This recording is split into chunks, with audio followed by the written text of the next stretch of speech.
Hello, everyone. Wow, that's loud. Um, let's see, where can I turn that down a little bit? That would be in the ATEM settings. Thank you all for joining me today. In India time, it's 9:30 p.m. And I thank you all for joining me today. I am going to set up an Instagram feed because I can. And I tested it earlier and it said I could do this. But the weird thing is, every time I put the machine, it could forget multi-view create. Frustrates me. So here, say, go live audio. I think in things there's noise and then I off and actually noise reduction on this would be a good idea. All right, so I have on Instagram, YouTube, Facebook, LinkedIn. So if you're on any of those platforms, and let me a little here so I comments from Instagram. Is attacking for the who are low on IE channel, YouTube to add to the since I'm not streaming because now require to pay them create content for the two people in platform, which sound like a bot. I don't know why. Oh, it's loud. Turn this. Don't know why it's loud. 2, 3. A little. The EQ. With the EQ on. And the EQ on last week, and it's not this week. And a little bigger than bigger bear. Interesting. Settings done on didn't this settings. Let me go to L.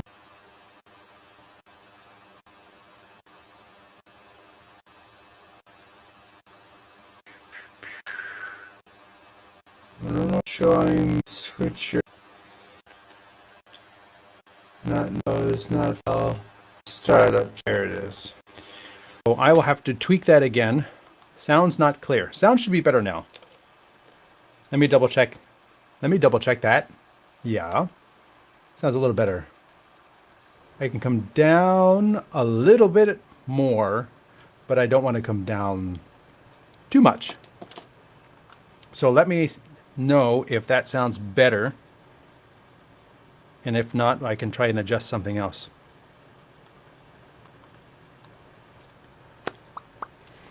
Let's go up here to the captions. We'll turn that off.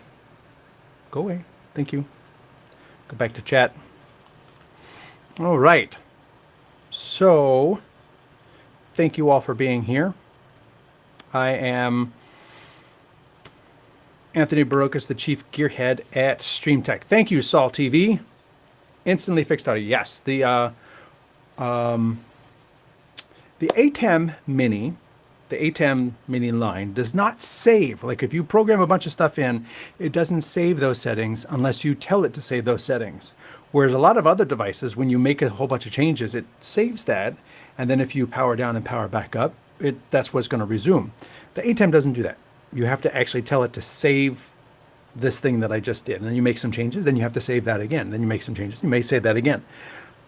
So the changes that I had made last week were not saved. So I apologize for that.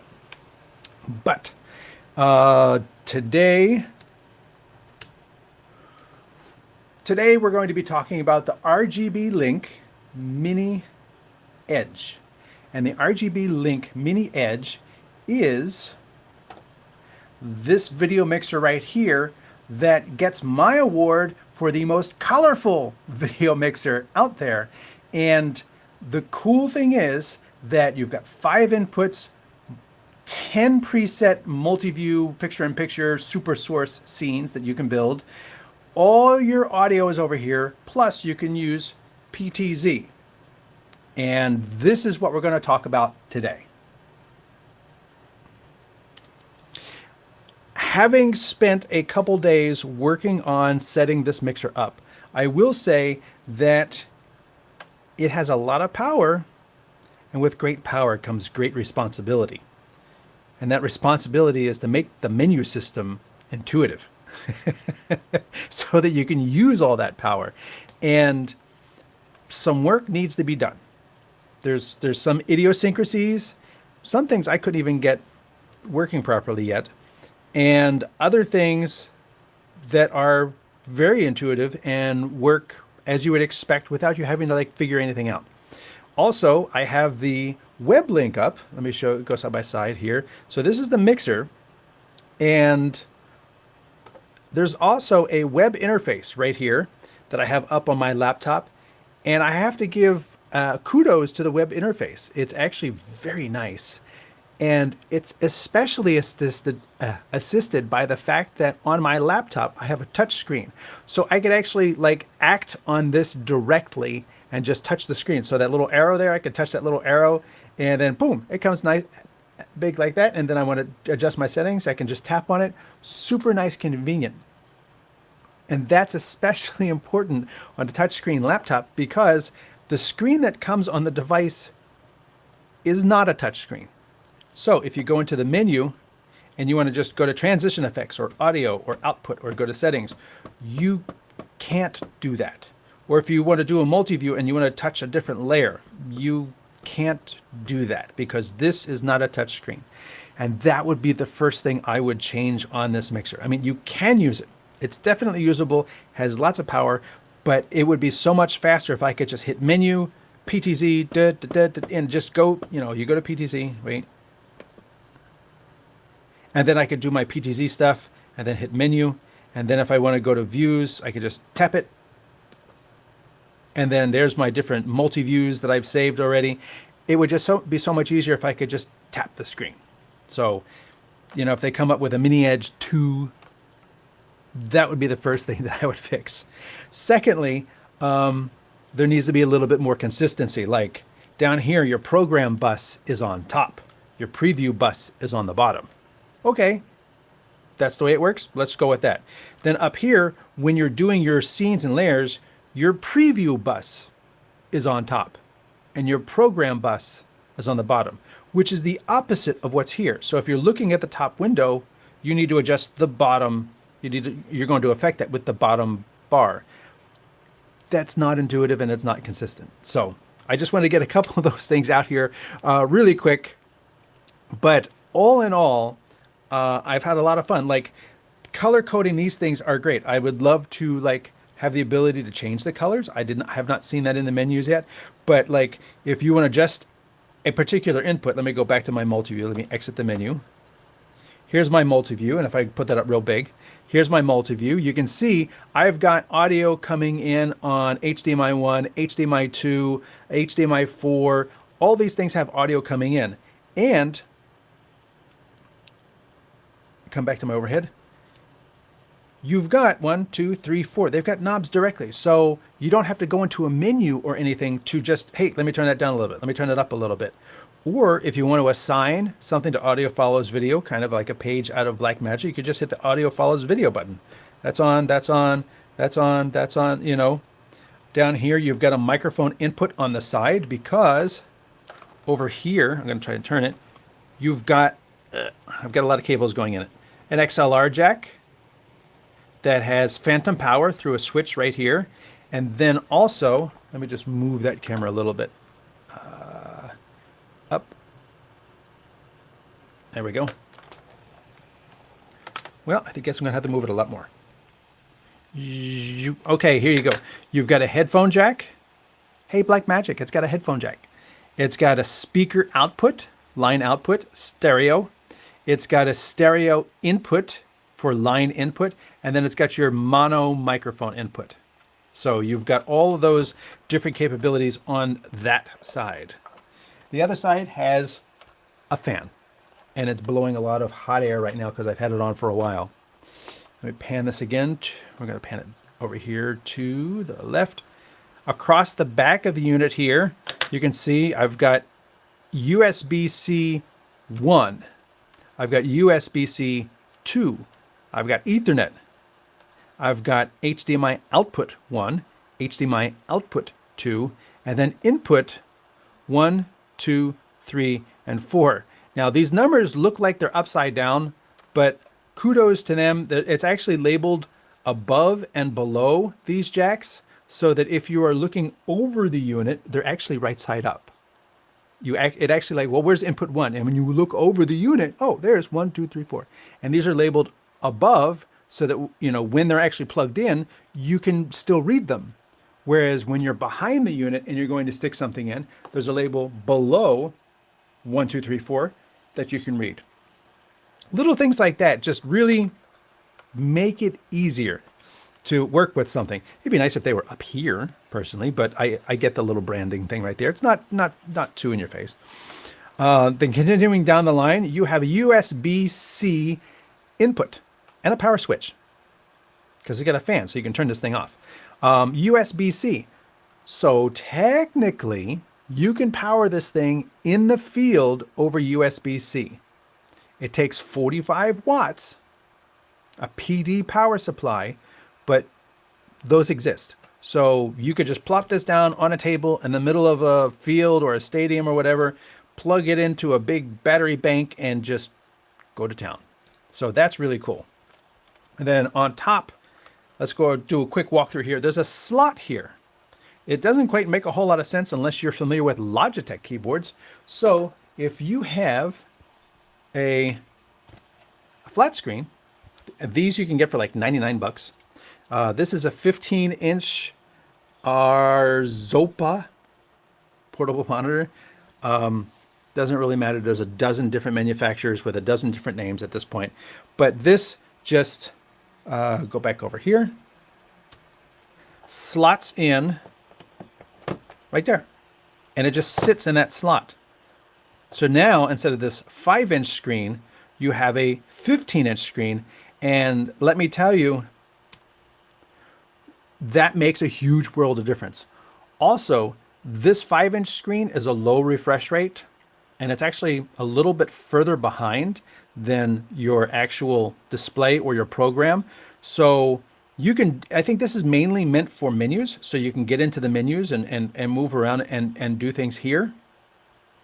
But even when you do this, like I can move it so fast, you don't see it moving. The refresh rate on this screen is very low.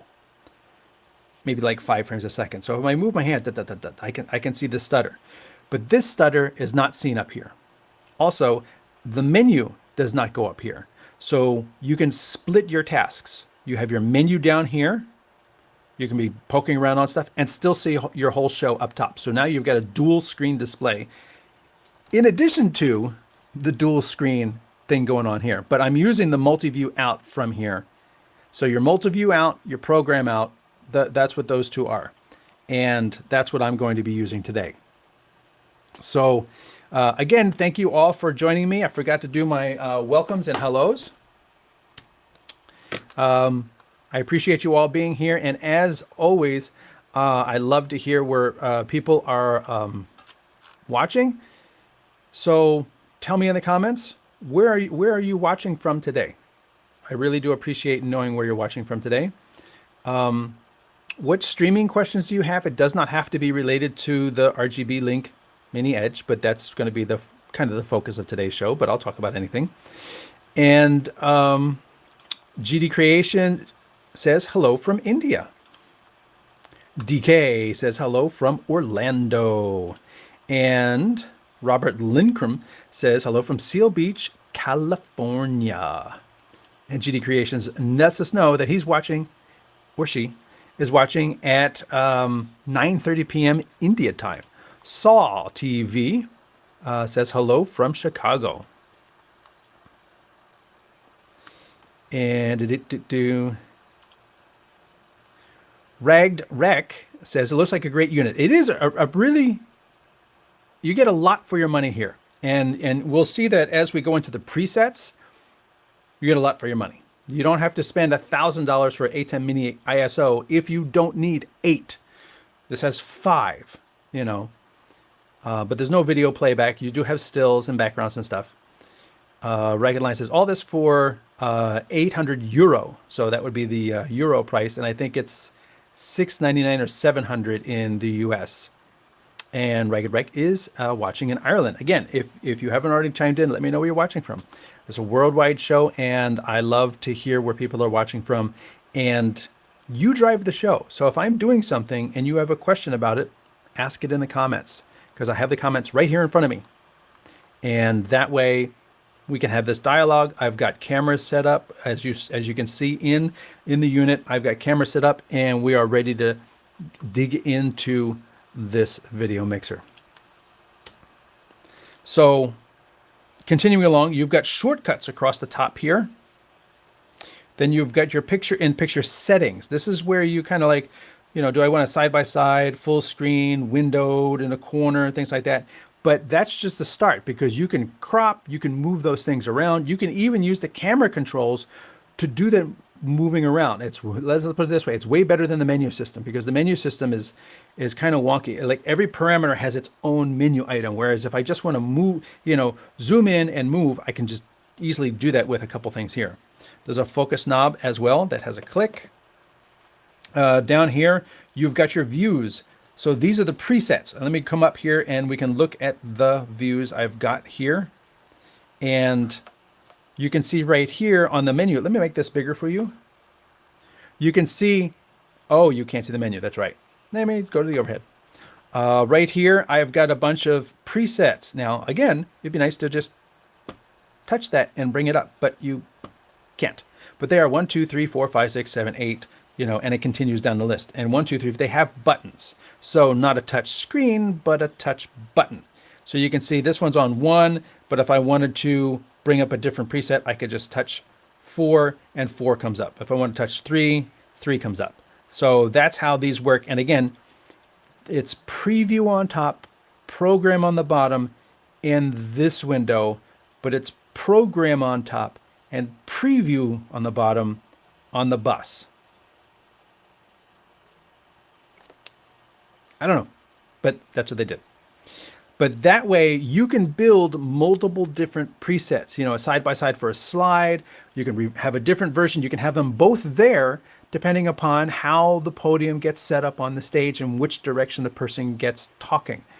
Having them both built, both custom, is a big win. Full view, you know, multi-views and things like that, that is very, very handy.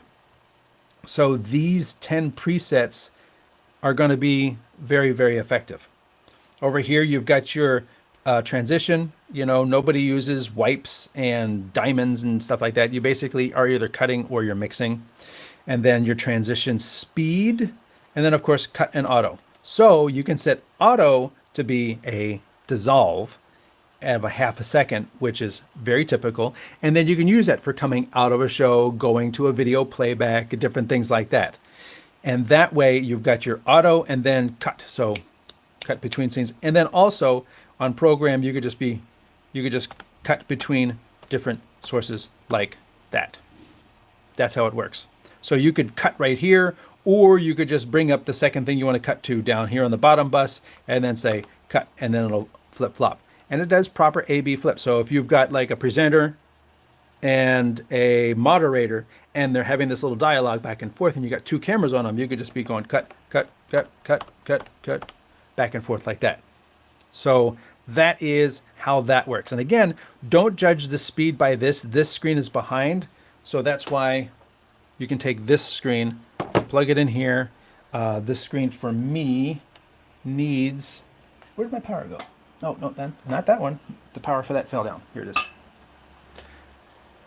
Plug this screen in, plug the HDMI in, and then you'll see on my overhead that, boom, I get the preview screen, like if I exit this. Now, I get the preview screen with my 4, 5 inputs, my microphone inputs, whether I'm recording or on the air, and the duration of each. And it doesn't have media built in. It doesn't even have an SD card slot, but it does have USB specifically for media. So I have a USB stick plugged in it and it works. So if I hit the record button, boom, I'm recording. 2 seconds, 3 seconds. Simple as that. You put media back there as long as it's formatted properly and you can format it in the mixer. Boom, you're recording the show. Simple as that. Now you can see up here my audio there's audio meters. Well, you can't really see it. My audio meters on program. Can you see multi? Yeah, audio meters on preview. Let's do over. You got audio meters on preview, program, and each of your inputs. So when I talk, you can see that audio is being reflected right here on these different cameras. Also, it takes 4K inputs. You can see this one here says 1920 by 1080. This one is 3840 by 21, was it 50? 30 frames a second, 4K input being sized down. But it actually handles 4K inputs. So you can have a 4K source, and then with your picture-in-picture, you can actually window left and right, 2 people. So you can have a 2-shot in 4K and then use it as a 2-shot in 4K, a window HD and a window HD. Now, it only streams and records at HD, but the fact that you get those virtual inputs from a 4K source, it doesn't just immediately dumb it down to HD. You get to use 4 quadrants. I mean, you can make it as small as you want, but I really wouldn't go smaller than 1920 by 1080 if you are coming from 4K, because you're going to be delivering 1920 by 1080, hopefully, as your stream. Continue on this side. You know, I've got video playback over here. This was HD. Video playback over here. This is HD. That is what I'm using as a background up here. It's doing a key inside, so I can do a chroma key. That's one of my picture-in-pictures. That's one of my multi-views on the preset. So you can see that's in program. Over here, there's a person talking. If I wanted to do a preset of both of them, of something else, I could actually bring that up. Now that's in program, and you can see he's talking about something else. There's a graphic over top, and there's a background behind it. There's no borders, there's no shadows, you know, for like that extra little bit of polish, but this is pretty slick. And again, you can vary what and where these things are. You can vary where this is. And if I go to my layers and I go to the overhead here,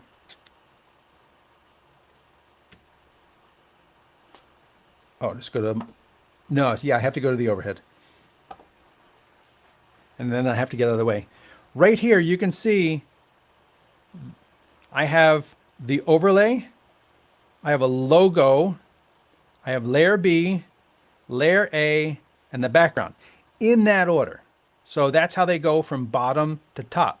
But that is 1, 2, 3, 4, 5 layers in each multi-source scene, whatever you want to call them. They call them views. In this device, they call them views. So when I'm in the menu right here, it's called views. And then also, if we go to the laptop, you'll see over here to the right, that's my backgrounds. If I click on, where's my views? Here it is. I click on the little views button. So now you can see those same views are populating on the right. And I'm using view 3, I think it is. Now it saves a thumbnail when you create it. Again, that's the web interface. Don't look at the low frame rate, because if I give you a program or the multi-view out, full frame rate on, it's processing at full frame rate, but the web view is going to be a lower frame rate. So don't think all of a sudden it got all stuttery. It didn't. But over there on the right, you can see, oh, if I wanted to go to this view,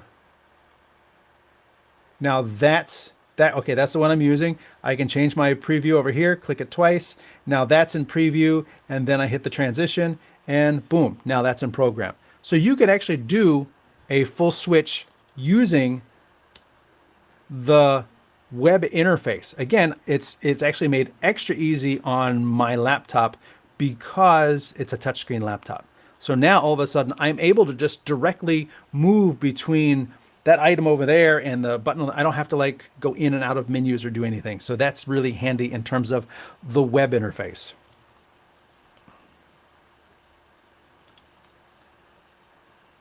Damon Stuff says, no borders is a deal breaker for Quarp. I feel you. At the same time, what we feel as a deal breaker, I don't know if everybody watching the stream feels as a deal breaker. Because I see stuff on StreamYard and, you know, the online things.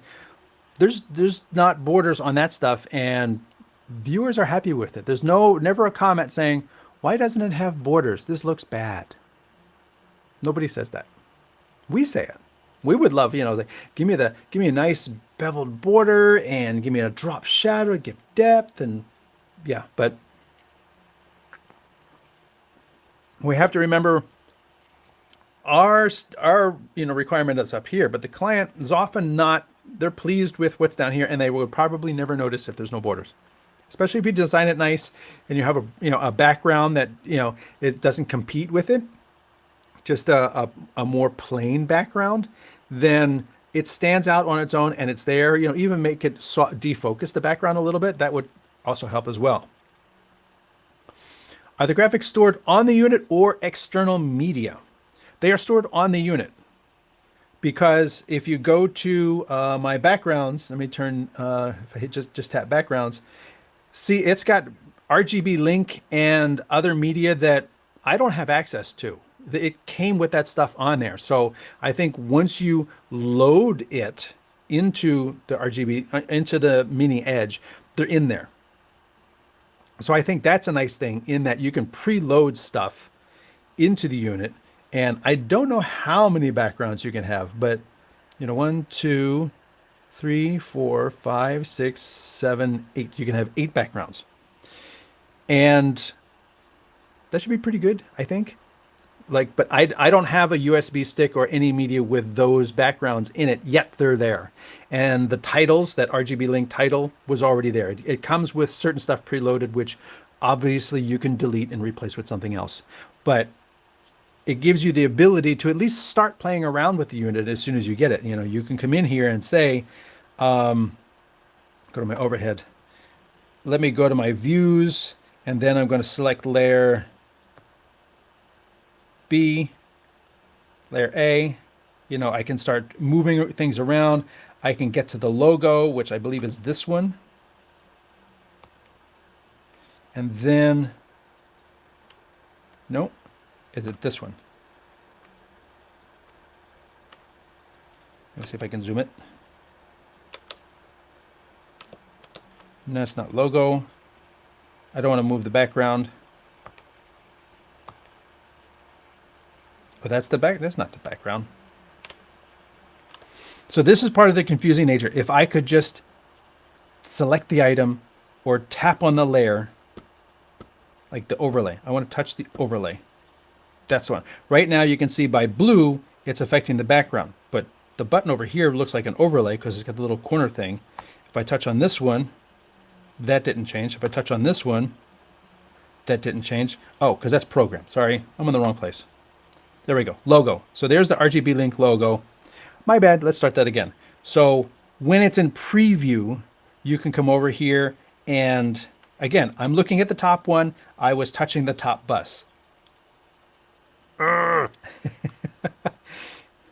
So maybe in a firmware update, they can swap these to match the buses. Swap these windows to match these windows so that you don't look at the top bus or top window and start touching the top bus. That was what just got me right there.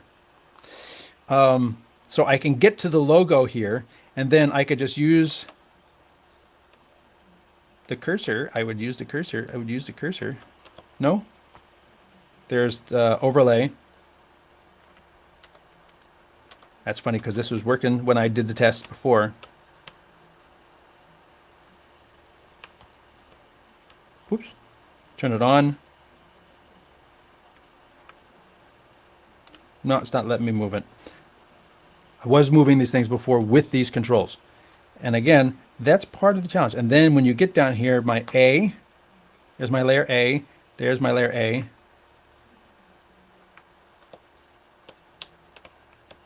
So he's 3. What if I do that?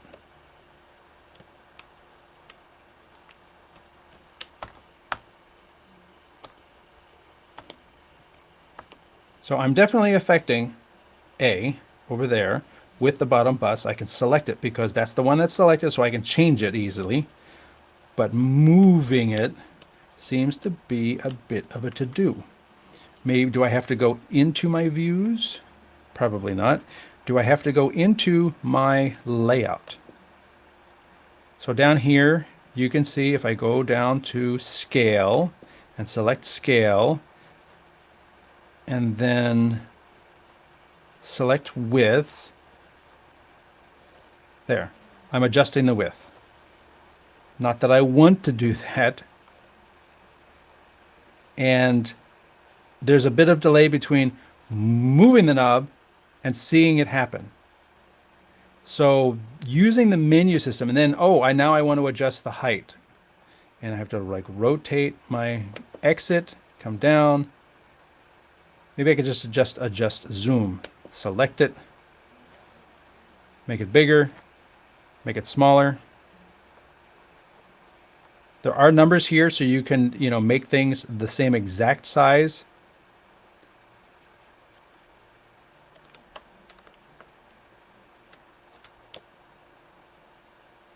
Very interesting that the control, I had just done this and now it's not doing it. So let me come down and come out of here, come to reset. Oops, I actually do need it to be sized down. And it's not doing it. So come back down to zoom.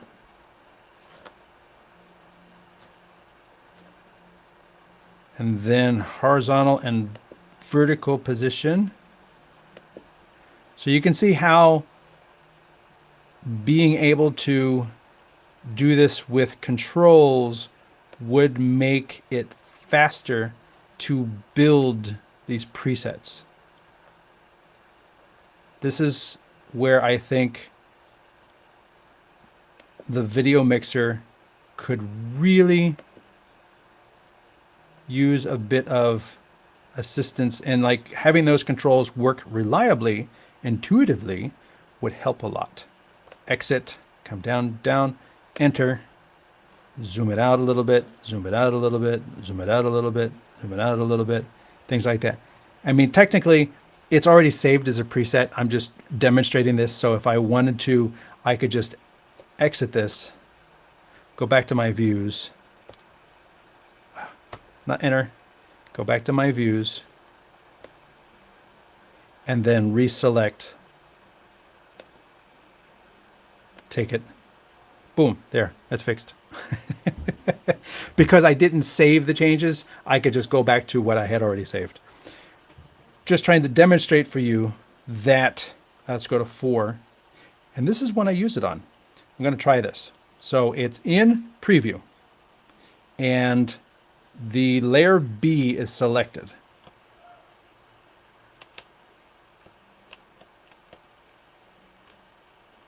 And layer B is off, B is on, A is on. Nope. Oh, minus is this way. That's opposite of what you would think. Nope. Not working. And I used it to zoom this out. It was very intuitive. I should have been recording when I did that, but that is part of what the challenge is with this. With great power comes great responsibility. The responsibility to make it intuitive and easy to use. That can be adjusted with firmware updates, but as you can see, it is a bit of a challenge to get things into the places where you want them to be. Once you build it and save it as a view, it's easy to get to. Getting it there is the challenge with this. So that's a look at your views, your scenes, your buses. Now let's talk a little bit about audio, because go to my multi-view. In addition to your 4 inputs here. There's no audio. Actually, no, there's no audio on the webcam. I don't know why. There should be. There's also your microphone input, your mic 2 input, your line input, and a Bluetooth input. So you could use your phone Bluetooth to this as a speaker or an output device, and then just have music playing from a Spotify playlist right into this. You don't even need a cable. That's pretty slick. And those are all independently adjustable right here. Oops, didn't mean to hit that. Right here. So you've got your audio input, your microphone input, your Bluetooth input, your headphone volume, your program out volume. So you could be feeding the stage in addition to feeding your headphones or listening to different things. You can mute those things as you see fit. And this one actually says button. It shows a button. And I was really bemused by that at first. I'm going to stop the recording until I went into the menu, and you come over here to audio, and you see all these different meters going. I got nothing coming in from the buttons and stuff until I come over here. And wait, let me turn it on. Sorry, I got it turned all the way down. There it goes. So there's sound effects built in here. Again, having a touch screen would be really great. But there's no touch screen. And you can see when I activate or mute a channel, very easily seen on this graphic here. This is another example of where your menu screen here is separate from your program, because I'm not affecting what I can see. So I can still be shooting, doing the show, but at the same time down here, I'm adjusting audio. I can see what's coming in on different channels. I can see my levels. You can adjust audio delay on 2 different channels here, and you can pick what channels those are. So let me take this, go back over. So let's just say mic 1 is the analog audio coming in. Mic 1 is being given to you from house audio, a separate audio mixer off to the side. That analog audio coming in is going to be ahead of any of your video sources, because all the video sources have to be ripped apart, synced internally, and then move forward. So they're going to be at least 2 frames behind, 60 milliseconds. You're going to want to delay your analog audio at least 60 milliseconds to match with the video that's coming in. And you can do that. Multi-view here. Oh, overhead. So right here is where you can come up to the top. You say mic 1, where you can say mic 1, mic 2, line input, Bluetooth, or HDMIs. So mic 1 is what I'm going to select, and then I go to the next setting, 50, 60 milliseconds. Boom. Now my microphone input, audio input, is delayed that many milliseconds to match with the cameras that are coming in. And that is a very important critical feature in terms of being able to make sure any analog audio coming in matches the delayed video sources that are coming into this mixer. Very critical. And that's actually very easy to assess. What is much harder to get to is the cheer. Yay! Did I turn it off? I turned that channel off. There we go. So there's the cheer going on by itself. Different sounds you could play. And you can see when it's playing, it turns green, and then after a couple of seconds, it goes back to white, and it's done. It would be nice if it had a timer or some sort of little, whirl going around into it.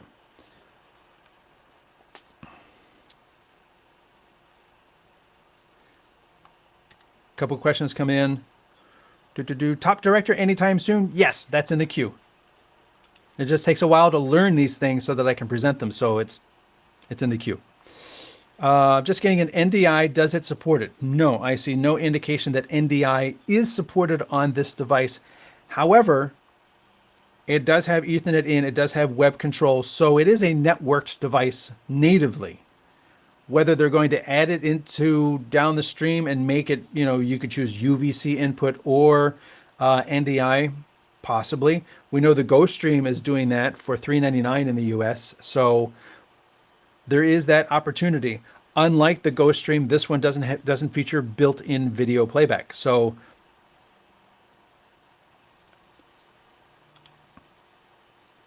another switcher. Love my YOLO box, the pioneer of innovation. Yes, the switch, the YOLO box is a great tool. It's an all-in-one solution. This doesn't build graphics. This doesn't do lower thirds. It doesn't do countdowns, doesn't do remote guests, doesn't do any of that. But the magic of this is I can switch cameras without looking at it. I can adjust audio for different cameras without ever looking at it, because, you know, I can be looking at you, 1, 2, 3, 4. Here's my microphone audio. Here's my cameras, 1, 2, 3, 4. I don't have to look at it because it's not a touch screen. I can be down here. Let me go to this scene and take the scene. Let me go to that scene and take the scene. I could use the fader bar if I wanted to, if you're into that. I don't use fader bars. I think they're an antiquated thing, because with auto, I have my dissolve, and I'm not going to be doing, you know, a Death Star. I'm not doing that. So there's that. One button record. The one thing I did notice when I turned it off was it stopped. It didn't ask me whether I wanted to stop. It just stopped. And that, I think, is a dangerous thing. Both of these should, I don't have anything set for the stream, so I'm just going to hit record. It starts recording. There it goes. And then if I'm going for the joystick knob and I accidentally hit the record button, file saving. Thanks for coming. It's done. There should be a pop-up alert. Are you sure?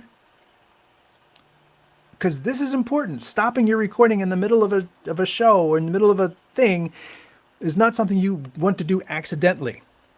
And at the same time, ready? You come over to views and I say, okay, go to this view. Are you sure? Are you sure you want to take this view? This is a big decision. And I get an alert. Take it. Or if I come down here and I say, I want to add one. Are you sure you want to save this? Big decision. This could be critical. Yes. No, I'm not going to save that. I don't want to. But recording? Yeah, we're just going to stop recording anytime you push the button. So definitely room for improvement on the firmware.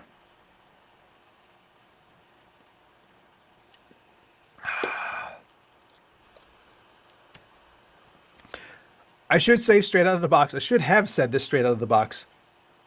They provided this for review and for the show. They don't get a say in what's being covered, which is why I'm able to say what I think needs to be fixed. And we'll be returning it when the show's done, because it has to go to the next reviewer. They've got a lot of these out there, but no money has changed hands. They're not paying for this review, and I have no connection with RGB Link or any parent company with regards to producing content for them. Just wanted to get that out of the way. YOLO deck is what everyone needs. If you have a YOLO box, yes. If you don't have a YOLO box, a YOLO deck doesn't help. Cannot be mounted on a tripod. It needs a dedicated desk. Well, they do make stands for tripods to hold laptops. So technically, yeah, you can put it on a tripod. You can put it on a light stand. You can put it on a music stand, because there's music stand holders for iPads and tablets and stuff, and this is not that big. If you don't put this big monitor on it, it's not that heavy. But it does have a lot of cables coming out of the back, so there will be that aspect to it. That said, it is, a dedicated control surface with the monitor, so you can do an entire show with the monitor, all your physical control. So it's like a YOLO Box Mini with a lot more capability in terms of overlays, and a dedicated control surface for your audio mixing, a dedicated control surface for your video mixing, start and stop, and PTZ controls for your PTZ cameras, dedicated controls.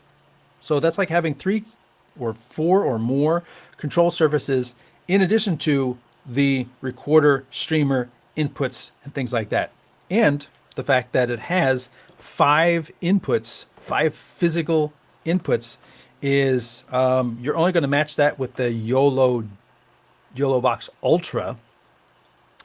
And the YOLO Box Ultra is almost twice as expensive as this, almost. $1,200 when it's not on sale, $12.99, and this is $6.99. So 6 to 6 is 12, give or take 100. It's almost double. So there's different way. There are definitely different ways of operating. Some people want tactile buttons, which is why I think it's really good that YOLO Box is coming out with the YOLO deck, because it provides that tactile buttons that many people really prefer. You can do a lot on a touchscreen, but you can't watch a show and just put your fingers down on buttons and punch a show. You can do that if you have a tactile surface, a tactile control panel, a control surface that does not a touchscreen. Some people prefer that. And YOLO has the ability, they already have the touchscreen part, they're adding the control surface.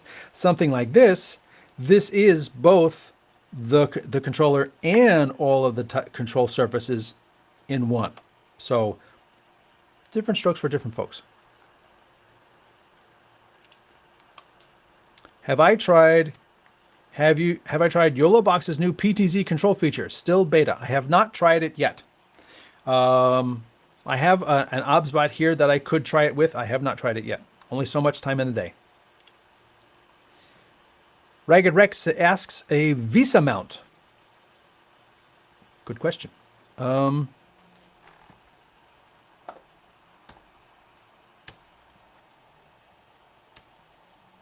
pushing the button. There we go. You know what? It does have a Visa mount. It does have a Visa mount on the bottom. Actually, I'm just going to disconnect this because it's in the way. On the bottom here, do I have enough cable to do this? There's actually Visa mount and a 1/4-20. Look at that. You could just literally put this on top of a light stand with a 1/4-20, spin it, and you're in. And then it's got a Visa mount. So if you had a monitor mount, actually I got one over here that's really good.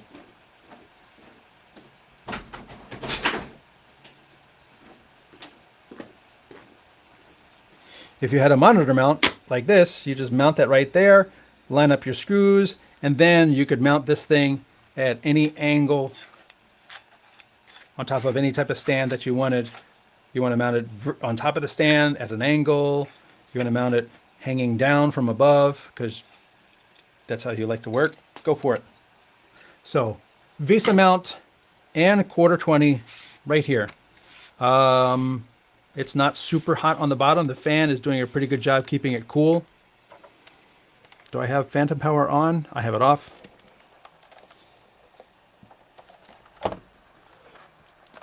You can see the webcam. I have it actually plugged into my OBSBot, and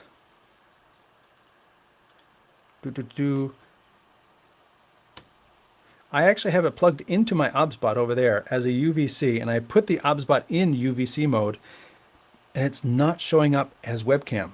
So when you look at the multi-view, you can see right here, it doesn't show up. And they included a UVC, here it is, or they included a UVC cable. Oh no, that was, here it is, yeah. They included a USB-C to USB-A cable, and I plugged a Logitech into it. So I unplugged this, plugged the other one in. So I just plugged this. So this is the cable that converts USB-A, which my Logitech is, to USB-C. I plugged that in over here, and still nothing shows up on webcam. So I may have a setting in here that I don't know there's not an inputs setting. You notice there's outputs, so you can come down here to outputs. You can say what you want your multi-view to be, what you want your program to be, the resolution everything is going to be, what your stream settings are, when you want them on, bit rate, landscape or vertical. Let's come back out. What you want your record settings to be. You come in here. The fact that there's your record button, again, not a touch screen.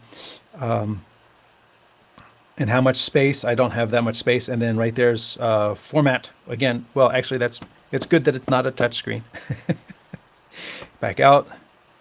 USB 2. That's the second input. You can select on that. It can be a UVC output. That's the second one that I'm using as my record. So the one that is got the USB stick on, that's what this menu is for, so that I can set it to record. A mobile net connection, so you could actually plug your cell phone in as opposed to Ethernet and use that for data, or UVC output to Teams or WebEx or whatever. Come back out of that. And then Tau Cloud is something completely different. I'm not going to touch on that. And then your multi-view, you can come in here in your multi-view, whether you want it to be multi-view, program, test pattern, HDMI 1, HDMI, you can select what you want these two outputs to do. And that was something that I found really handy with regards to the GoStream, is that I took my program out and I fed it back in, and that way I was able to do like a sub switch on the second bus. So I took my preview out and I says, okay, send my preview out to this, output 2, fed that back in UVC, and then I was able to switch program. And then if I went to a multi-view, I was able to switch what was in that box with the keyboard right here. That's not needed with this because you've got all your presets up here. So you can have, you don't have to use up two outputs in order to make it so that you can switch between presenter and slides, presenter and a video input, presenter and another camera, presenter and a remote guest. You don't have to use up your buses because you've got 10 different preset scenes that do that for you. And that, for this one, kind of frees that up. A couple more thoughts came in. That one I had answered. Would really love to see more YOLO tutorials. YOLO's been knocking it out of the park. They've been publishing a video, or almost 2 videos a week.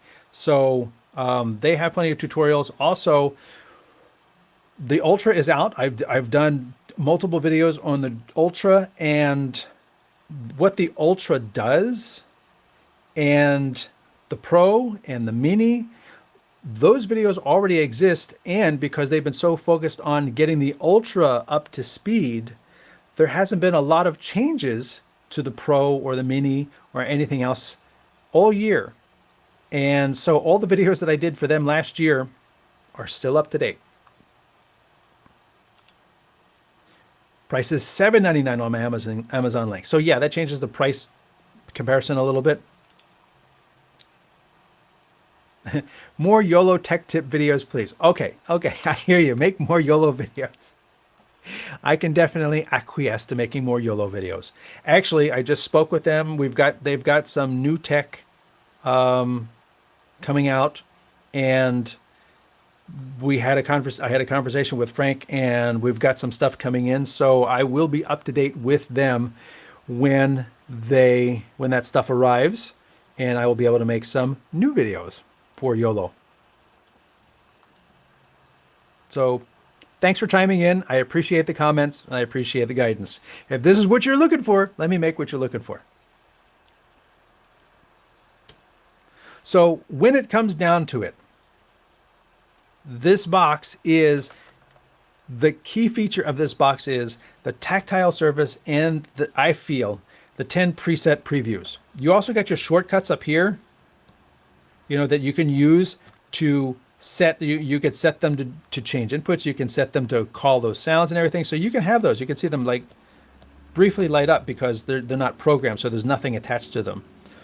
The picture-in-picture capability is very good, especially with 1, 2, 3, 4, 5 layers and the ability to save 10 different types of scenes. So you can see I've got my, let's go to multicam.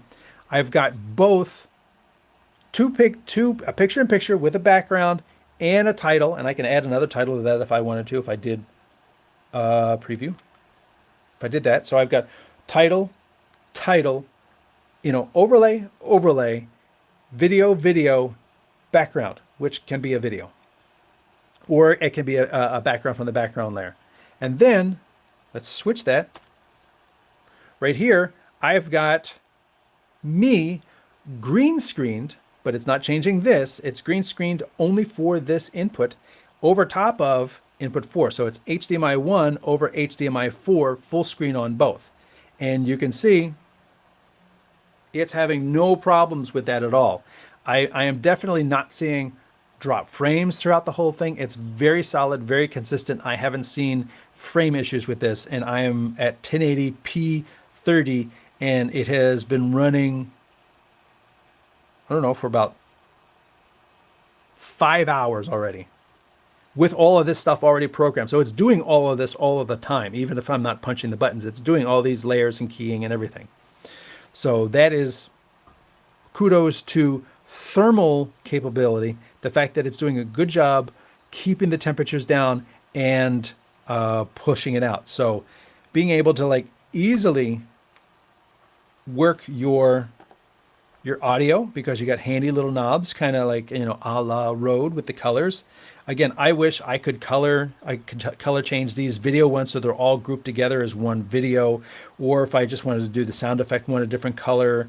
If I'm not using something, make it no color, turn off the color. So it's like, I'm not using that, just turn off the color so I don't visually go there.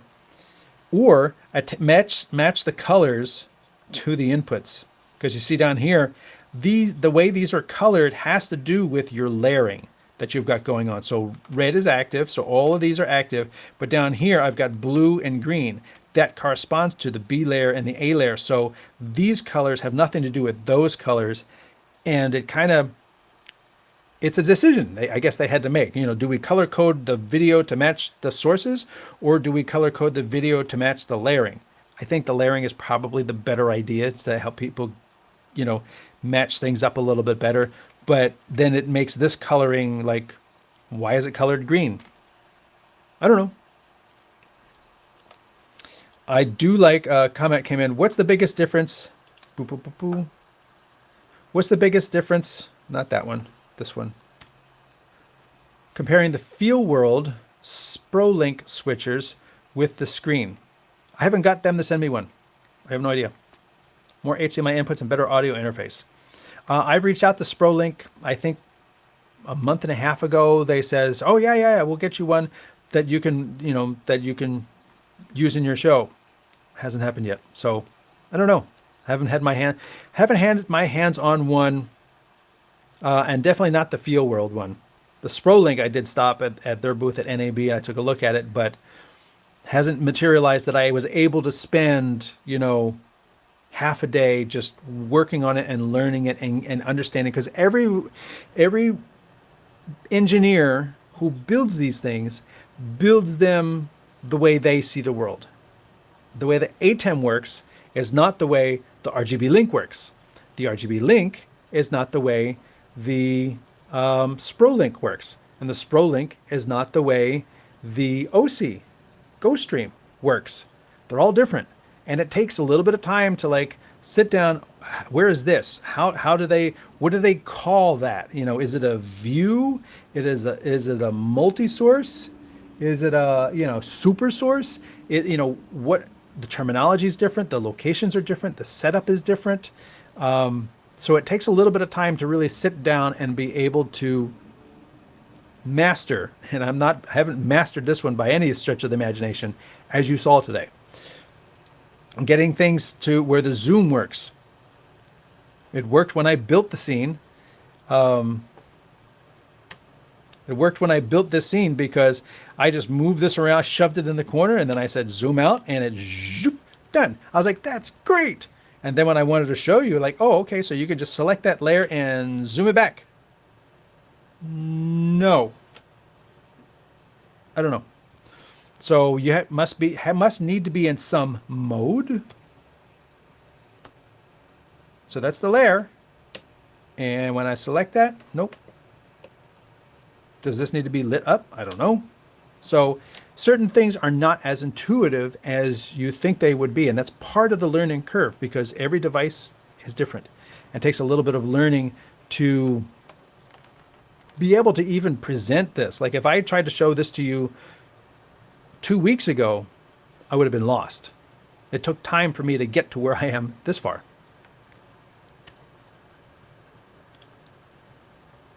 Is there any secondary functions on dials like press and hold? Actually, there is secondary functions, like if you are on the background here and you press and hold the background, there you go. It takes me to the background screen. If I press and hold the title button, live video ended. Share. Share. For whatever reason, Instagram just ended, so I guess you can only go an hour. Backgrounds, title graphics, or maybe I have to exit that. Let's go to title graphics. There you go. There's my titles. One Source Video helped provide this. RGB Link, has their logo in here, so you can select from the logo. So pressing and holding these things gets you there. I don't think pressing and holding the menu. Now it's locked. Okay, it does actually have a function.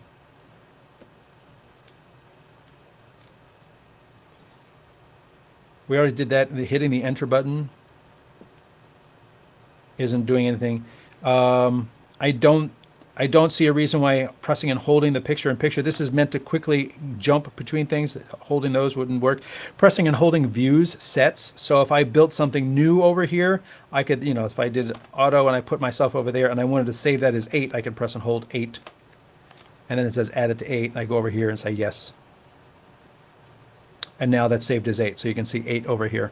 So certain things have press and hold, and that's a whole other layer of complexity.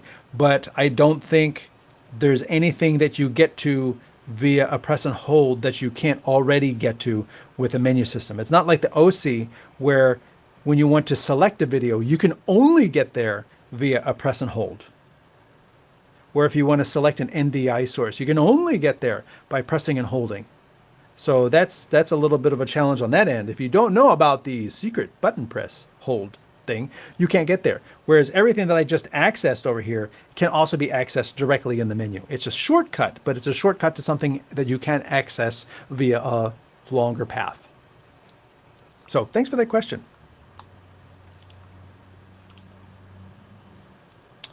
I'd love to see more live demo of Ultra's inviting guest feature. Seems quite powerful. Hey, I did a live show with inviting guests last week.